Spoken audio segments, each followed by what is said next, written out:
Pokemon is just straight up slavery. Yep, I said it, and I'll fucking say it again. Pokemon is slavery. Yes, that Pokemon, the highest grossing media franchise of all time. But don't be fooled by its cutesy Japanese anime aesthetics. There's definitely darkness behind those kawaii smiles. Let's just think about this for a moment, shall we? Let's say that you are a Pokemon trainer and you come across a wild Pokemon that you really want to make yours. What do? The only logical thing, of course, you beat the poor creature half to death and you imprison it in a small tiny prison ball. Oh, I'm sorry, Pokeball, because that's more PR friendly than saying we assaulted the poor thing and stole him away from his family. And then you leave it chained up until you feel like you need it. At the crux of it all, the Pokemon world is one that incorporates enslavement and actively promotes it in everyday life. Imagine if we did that with humans. Oh wait. Well, aren't we just pieces of shit? Anyways, that's neither here nor there, since we no longer condone that kind of treatment. As long as they're human. Pokemon? Pfft, nah. Fuck them, enslave those What do you mean I can't say that word?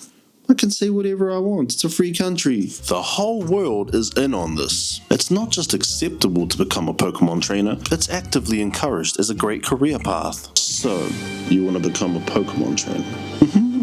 Yeah. You want to be the very best? Yeah, I do. Like no one ever was. Yeah, I do. Great. So, are you okay with animal abuse? I'm surprised there isn't an organization like Peter around somewhere, going around bringing awareness to this social issue. So, you're a Pokemon trainer? I am, yes, I am. So how does it feel to be an abusive piece of shit? The primary role of a Pokemon trainer is to raise strong Pokemon for trainer battles, and the way they achieve this is relatively Spartan, through mutual combat.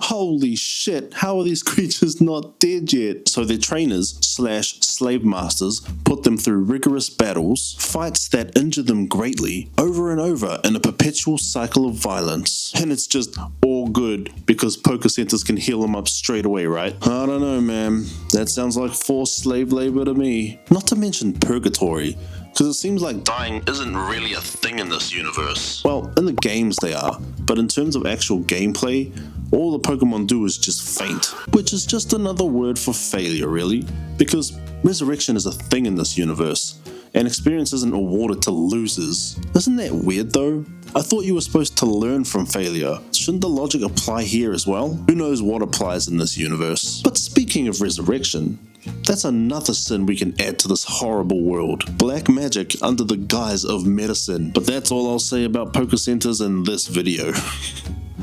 If you want a deep dive, let me know. So marketing for the abuse of these poor animals is top notch. It really seems like Pokemon enjoy being used as tools. Look at all those happy faces. But I think I know Stockholm Syndrome when I see it. And generations upon generations has created a sort of normalcy for this that should not be happening anymore. Let's start a change for a better world where Pokemon are treated with equal respect. But hey, that's just the opinion of one man on the internet. Perhaps animal torture and enslavement is just trendy nowadays. TikTok approves the unethical treatment of Pokemon, yeah! If I disappear for this video, please note that it was because I was silenced. Cause we all know what Big Nintendo is capable of, and they're always watching.